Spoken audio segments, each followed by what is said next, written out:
Çox təşəkkür edirəm. Artıq 3 gündür ki, qardaş Türkmənistanda Azərbaycan Mədəniyyət Günləri keçirilir və bugün o son gününü başa vurdu. 3 gün belə deyək, Azərbaycan və həm Türkmənistanda mədəniyyət şöləni, musiqi şöləni həyata keçirildi. Qardaş xalqlarımız arasında bu kimi tədbirlər, mədəniyyət tədbirləri onları daha da yaxınlaşdırır, daha da birləşdirir. Bir-birimizin mədəniyyətini daha da yaxından tanımaq üçün böyük bir fürsətdir. Bizim böyük mədəniyyətimiz var. Türkmənistan və Azərbaycan Türk dünyasının bir parçasıdır. Azərbaycan və Türkmənistan həm etnik, həm dil, həm də deməli mədəniyyət baxımından bir-birinə qardaş ölkələrdir.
Yaşasın bizim qardaşlarımız, bizim dostluğumuz, yaşasın Türkmenistan, Azərbaycan xalqları. Həmişəki kimi daimi bizim qardaşlarımız və dostluğumuz əbədi olaraq, danılmaz olaraq olsun və hər bir kəsə təşəkkürümüzü bildirir. İnşallah gələn görüşlərə qədər. Çox təşəkkür ederim.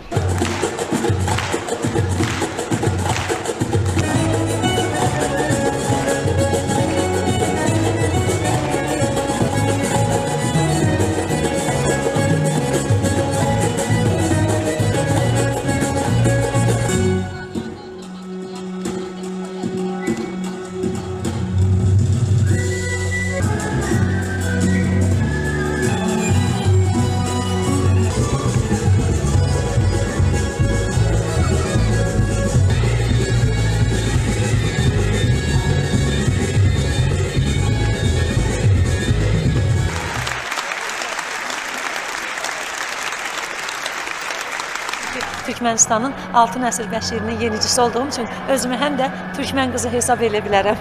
Və çox şadam, çox məmnunam. Hər birinizə təşəkkürümü bildirirəm, sevgilərimi bildirirəm. yaşasın Azərbaycan, Türkmenistan dostluq münasibətləri. Daim zirvədə olaq, var olaq, Türk dünyamıza eşq olsun.